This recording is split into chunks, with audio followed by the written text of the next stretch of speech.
அனைவருக்கும் வணக்கம். Welcome to Lotus NEET biology Tamil YouTube channel. So நம்ம இன்றைக்கி பார்க்க போகிற வீடியோ பிஜிடிஆர்பி 2025. ஸோ எக்ஸாமுக்கு படிக்கிறவங்களுக்கு வரக்கூடிய மோஸ்ட் இம்பார்ட்டண்ட் டிஸ்ட்ராக்ஷனை பற்றி தான் பார்க்க போகிறோம். ஸோ ஃபஸ்ட்டு படிக்கணுமா அப்படின்னு ஒரு டவுட் இருக்கும். ஸோ ஏன் படிக்கணுமா அப்படின்னா பார்த்தீங்கன்னாக்கா நிறைய பேர் பார்த்தீங்கன்னாக்கா ஈவன் பார்த்தீங்கன்னாக்கா எஜுகேஷன் மினிஸ்ட்ரே கூட திரும்ப ஒரு விஷயம் சொல்லிகிட்டே இருக்கார், விரைவில் விரைவில் விரைவில்னு சொல்லிட்டு. அந்த விரைவில் விரைவில் விரைவில் கேட்டு கேட்டு கேட்டு எல்லாருமே என்ன ஆகணும்னாக்கா ரொம்ப பார்த்தீங்கன்னாக்கா சோர்வடைஞ்சு போயிட்டோம்.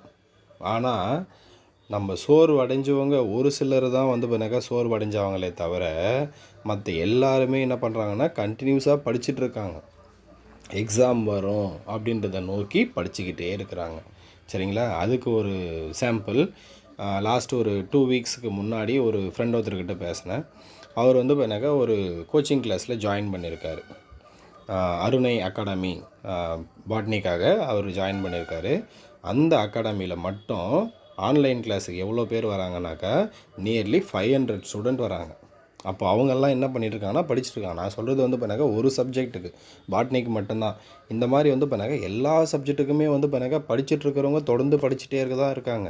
ஆனால் ஒரு சிலர் நம்ம என்ன பண்ணுறோம் அப்படின்னா படிக்காமல் நோட்டிஃபிகேஷன் வருமா வராதா அப்படின்னு சொல்லிட்டு அந்த டைலமோலே பார்த்தீங்கன்னாக்கா உட்காந்துட்ருக்கோம். ஆனால் படிக்கிறவங்க என்ன ஆகுறாங்க, டெய்லி டே பை டே பார்த்தீங்கன்னாக்கா அவங்களுடைய நாலேஜை இம்ப்ரூவ் பண்ணிகிட்டே இருக்கிறாங்க, நோட்ஸையும் கலெக்ட் பண்ணிடுறாங்க. ப்ளஸ் பார்த்தீங்கன்னாக்கா ஒரு சர்டைன் மார்க்குக்கு பார்த்தீங்கன்னா அவங்க ப்ரிப்பேர் ஆகிடுறாங்க. நோட்டிஃபிகேஷன் வந்தாலே அவங்களால என்ன பண்ண முடியும்னா ஈஸியாக பார்த்தீங்கன்னாக்கா அந்த எக்ஸாமை கிளியர் பண்ண முடியும். ஆனால் நம்மளால் பண்ண முடியுமா? யாரெல்லாம் படிக்காமல் இருக்கீங்களோ அவங்களால பண்ண முடியுமானா அது கொஷின் மார்க்.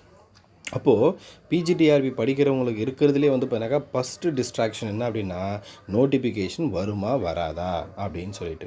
சரியா? வருமா வராதா அப்படின்றது பார்த்தீங்கன்னாக்கா இப்போ நம்ம யூடியூப் சேனல்லே கூட நோட்டிஃபிகேஷன் வரும், டிசம்பரில் பார்த்தீங்கன்னா எண்டில் டெட் நோட்டிஃபிகேஷன் வரும், டெட் நோட்டிஃபிகேஷன் வந்தோடனே பிஜிடிஆர்பி வரும்னு சொன்னோம். ஸோ நோட்டிஃபிகேஷன் வரும்ன்றது எதை வச்சு சொல்கிறோம் அப்படின்னாக்கா வரக்கூடிய பத்திரிகை செய்தி இல்லை பார்த்தீங்கன்னாக்கா தொலைக்காட்சியில் வர செய்தி இல்லை பார்த்தீங்கன்னாக்கா ரொம்ப இம்பார்ட்டன்ட் சோர்ஸ்லேருந்து கிடைக்கக்கூடிய செய்தி, இதை வச்சு தான் பார்த்தீங்கன்னாக்கா நம்ம டிஆர்பி வருமா வராதான்னு சொல்கிறோம். சரிங்களா? ஆனால் கவர்மெண்ட் பார்த்தீங்கன்னாக்கா அவங்க என்ன பிளான் பண்ணுறாங்க, என்ன யோசிக்கிறாங்கன்னு நம்மளால் பார்த்தீங்கன்னாக்கா கிளியராக பார்த்தீங்கன்னாக்கா ஜட்ஜ் பண்ண முடியல. ஸோ அந்தளவுக்கு பார்த்தீங்கன்னாக்கா ஒரு ப்ராப்ளம் போயிட்டுருக்கு. ஸோ எனிவே நம்ம பார்த்தீங்கன்னாக்கா நோட்டிஃபிகேஷன் வருமா வராதான்றதில் பார்த்தீங்கன்னாக்கா நெகட்டிவை மட்டும் எடுத்துருவோம். வரும் அப்படின்றத மட்டும் மைண்டில் வச்சு படிக்க ஸ்டார்ட் பண்ணுங்கள். படிக்கிறவங்க கண்டினியூஸாக தொடர்ச்சியாக படிச்சுக்கிட்டே இருங்க. ஸோ அதுதான் பார்த்தீங்கன்னாக்கா நமக்கு ரொம்ப ஹெல்ப்ஃபுல்லாகவும் இருக்கும். சப்போஸ் சடனாக பார்த்தீங்கன்னாக்கா நோட்டிஃபிகேஷன் வந்துடுச்சு, கண்டிப்பாக வரதான் போகுது நோட்டிஃபிகேஷன். நம்மளுடைய யூடியூப் சேனலில் நான் எப்போ சொன்னாலே பார்த்தீங்கன்னாக்கா பாசிட்டிவாக மட்டும்தான் சொல்லுவேன், நெகட்டிவாக சொல்லவே மாட்டேன். பாசிட்டிவாக சொன்னோம்னா என்றைக்கோ ஒரு நாள் கண்டிப்பாக யூஸ் ஆகும். ஃபார் எக்ஸாம்பிள் நம்ம பார்த்தீங்கன்னாக்கா இப்போ ஒரு கொஞ்சம் நாளாக பார்த்தீங்கன்னாக்கா நியூ சிலபஸ் ரொம்ப 2 மந்த்து கிட்ட ஆகிடுச்சு. அந்த 2 மந்த் ஆகிடுச்சு. ஆனால் நம்ம படிச்சிருக்கோமா அப்படின்னாக்கா படிச்சிருக்க மாட்டோம். ஒரு சிலர் படிச்சிருப்பீங்க, ஒரு சிலர் நிறைய பேர் படிச்சிருக்க மாட்டோம். ஸோ படிக்கணும் அப்படின்றதோடைய அந்த இதுதான் அந்த ஒரு நோக்கம் தான் பார்த்தீங்கன்னாக்கா நான் சொல்லக்கூடிய அந்த பாசிட்டிவிட்டி. எப்போவுமே பாசிட்டிவிட்டியோடு யோசித்தோம் அப்படின்னாக்கா கண்டிப்பாக நமக்கு பாசிட்டிவாகவே நடக்கும். அப்போது நோட்டிஃபிகேஷன் வருமா வராதான்னா வரும். எப்போ வரும்னா நம்ம எக்ஸாக்டாக சொல்ல முடியாது, ஆனால் வரும். வரத்துக்கு முன்னாடி நம்ம என்ன பண்ணோம்னா புது சிலபஸை பார்த்தீங்கன்னாக்கா ஒரு முறை தரோவாக, ஒரு முறைக்கு பார்த்தீங்கன்னா 2 முறை இல்லை 3 முறை தரோவாக படித்து வச்சிட்டோம் அப்படின்னா எப்போ நோட்டிஃபிகேஷன் வந்தாலும் நம்மளால் பார்த்தீங்கன்னா ஈஸியாக போஸ்டிங் வாங்க முடியும். அடுத்து second, work according to a proper schedule.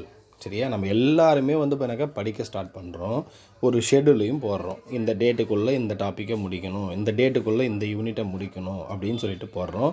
ஆனால் நமக்கு பார்த்தீங்கன்னாக்கா நேரம் கரெக்டாக கிடைக்காது, இல்லை பார்த்தீங்கன்னாக்கா இன்ட்ரெஸ்ட் இருக்காது. இந்த மாதிரி ஏதோ ஒரு விஷயத்தால் அந்த ஷெடியூலை பார்த்தீங்கன்னாக்கா நம்மளால் பார்த்தீங்கன்னாக்கா கம்ப்ளீட் பண்ண முடியாமல் போயிடும்.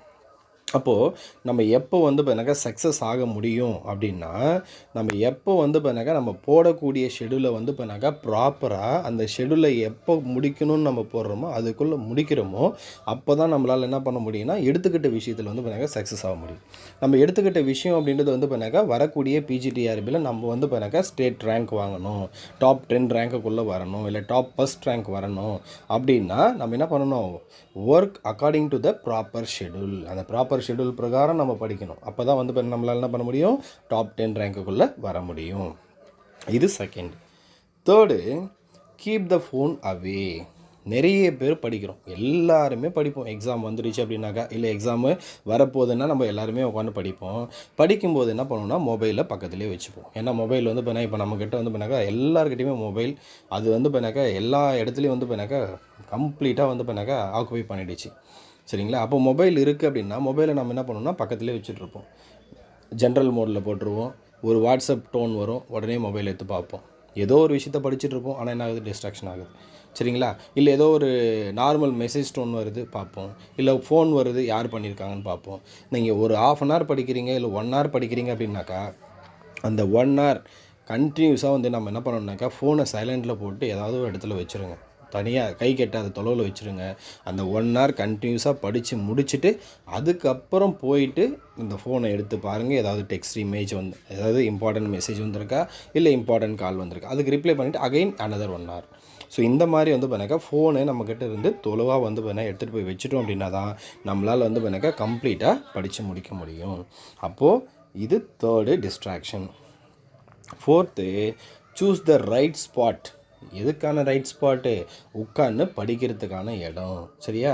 எந்த இடத்துல உட்காந்து படிக்கிறோன்றது ரொம்ப ரொம்ப இம்பார்ட்டன்ட். நிறைய பேர் என்ன பண்ணுவோம் அப்படின்னாக்கா, நம்ம படுக்கக்கூடிய பெட்டிலேயே உட்காந்து படிப்போம். சரியா? நம்ம பெட் அப்படின்றது வந்து பண்ணாக்கா நம்ம படுத்தோடனே தூங்கிற இடம். சரிங்களா? நம்ம ரெஸ்ட் எடுக்கிற இடம் தான் பெட்டு. அப்போ வந்து பண்ணால் அந்த இடத்துல உட்காந்து படித்தா நமக்கு வந்து பண்ணாக்கா படிக்கணும்னு எண்ணம் வராது, தூங்கலாம் அப்படின்றது தான் எண்ணம் வரும். சரிங்களா? அதனால் வந்து பண்ணாக்கா நம்ம எந்த ஸ்பாட்டை சூஸ் பண்ணுறோம். அதே மாதிரி நாய்ஸியாக இல்லாத இடமா இருக்கணும், அந்த இடம் சைலண்ட்டாக இருக்கணும், பாசிட்டிவிட்டி அதிகமாக இருக்கக்கூடிய இடமா இருக்கணும். அந்த மாதிரி ஒரு இடத்த சூஸ் பண்ணும்போது நம்மளால் என்ன பண்ண முடியும்னா ஃபுல்ஃபில்லாக படித்து முடிக்க முடியும். நம்ம என்ன பிளான் பண்ணமோ அதை வந்து பண்ணாக்கா எஃபெக்டிவாகவும் பண்ண முடியும். மோஸ்ட் இம்பார்ட்டன்ட், நம்முடைய ரூம் வந்து பார்த்தீங்கன்னாக்கா நைட்டில் படிக்கிறீங்க அப்படின்னா முடிஞ்ச அளவுக்கு ஒரு லைட்டுக்கு பதிலாக 2 லைட்டு கூட இருக்கட்டும். எவ்வளோக்கு எவ்வளோ பிரைட்டாக இருக்கோ அவ்வளோக்கு அவ்வளோ நம்மளால் வந்து பண்ணாக்கா கான்சன்ட்ரேட் பண்ண முடியும். லைட் வந்து கம்மியாக இருந்தது அப்படின்னா ஈஸியாக வந்து பண்ணாக்கா நம்மளால் என்ன பண்ணணும்னா மைண்டு டிஸ்ட்ராக்ஷன் ஆகும். ஸோ தூக்கம் வந்துடும். சரிங்களா? ஸோ இது வந்து பண்ணாக்கா 4th point. 5th point, take enough sleep. சரிங்களா? இப்போ நம்ம வந்து பார்த்தீங்கன்னாக்கா தூங்குகிற டைம் அப்படின்றது ரொம்ப ரொம்ப ரொம்ப இம்பார்ட்டன்ட். ஏன்னா சுவர் இருந்தால் தான் சித்திரம் வரைய முடியும் அப்படின்னு நம்ம பழமொழியே இருக்குது. ஸோ அப்போ வந்து பார்த்தீங்கன்னாக்கா நம்ம உடம்பு கரெக்டாக இருக்கணும், மனசு கரெக்டாக இருக்கணும். அப்போ தான் வந்து பார்த்தீங்கன்னாக்கா படிக்க முடியும்.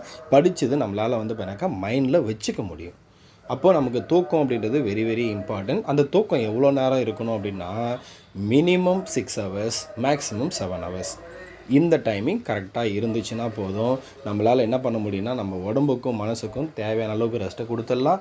பேலன்ஸ் இருக்கிற டைமில் படித்து நம்மளால் என்ன பண்ண முடியும், ஃபுல்ஃபில்லாகவும் வந்து பண்ணாக்கா எக்ஸாமை கம்ப்ளீட் பண்ண முடியும், டாப் 10 ரேங்க்குள்ளே வர முடியும். அடுத்தது, never study on a empty stomach. சரியா? வயிறு காலியாக இருந்ததுன்னா படிக்கணும்னு எண்ணமே வராது. சரிங்களா?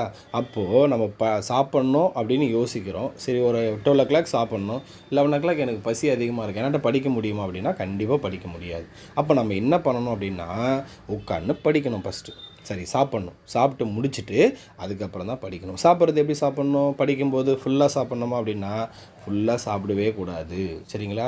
எப்போவுமே வந்து பண்ணாக்கா ஆஃப் ஸ்டொமக் மட்டும்தான் சாப்பிட்ணும்.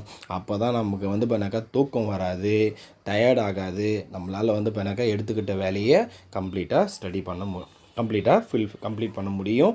அப்போ தான் நம்மளால் டாப் 10 ரேங்க்குள்ளே வர முடியும். அப்போது பிஜிடிஆர்பி 2025 நோட்டிஃபிகேஷன் வருமா வராதான்னா வரும் கண்டிப்பாக. அப்போ நமக்கு என்னென்ன டிஸ்ட்ராக்ஷன் எல்லாம் இருக்குன்னா நோட்டிஃபிகேஷன் வருமா வராதான்னு ஒரு டைலமா இருக்குது. சரியா? நம்ம போட்ட பிளானை கம்ப்ளீட்டாக பண்ண முடியறதில்ல. அடுத்தது ஃபோனை யூஸ் பண்ணிகிட்ருக்கோம். அடுத்தது வந்து பண்ணாக்கா படிக்கிற இடம் கரெக்டான இடமா இருக்காது, தூக்கம் சரியாக இருக்காது, அதே மாதிரி எம்டி ஸ்டொமக்கில் உட்காந்து படிக்கிறோம். ஸோ இதுதான் வந்து பண்ணாக்கா மோஸ்ட்லி வரக்கூடிய டிஸ்ட்ராக்ஷன். ஸோ இந்த டிஸ்ட்ராக்ஷன் எல்லாம் நம்ம எப்போ அவாய்ட் பண்ணுறோமோ அப்போ நம்மளால் கண்டிப்பாக வந்து பண்ணாக்கா வரக்கூடிய பிஜிடிஆர்பி எக்ஸாமை கிளியர் பண்ண முடியும் அப்படின்னு சொல்லிட்டு இந்த வீடியோவை முடிச்சுக்கிறேன். வீடியோ பிடிச்சிருந்தால் மறக்காமல் லைக் பண்ணுங்கள், உங்கள் ஃப்ரெண்ட்ஸுக்கும் ஷேர் பண்ணுங்கள். அடுத்த வீடியோவில் சந்திப்போம். நன்றி, வணக்கம்.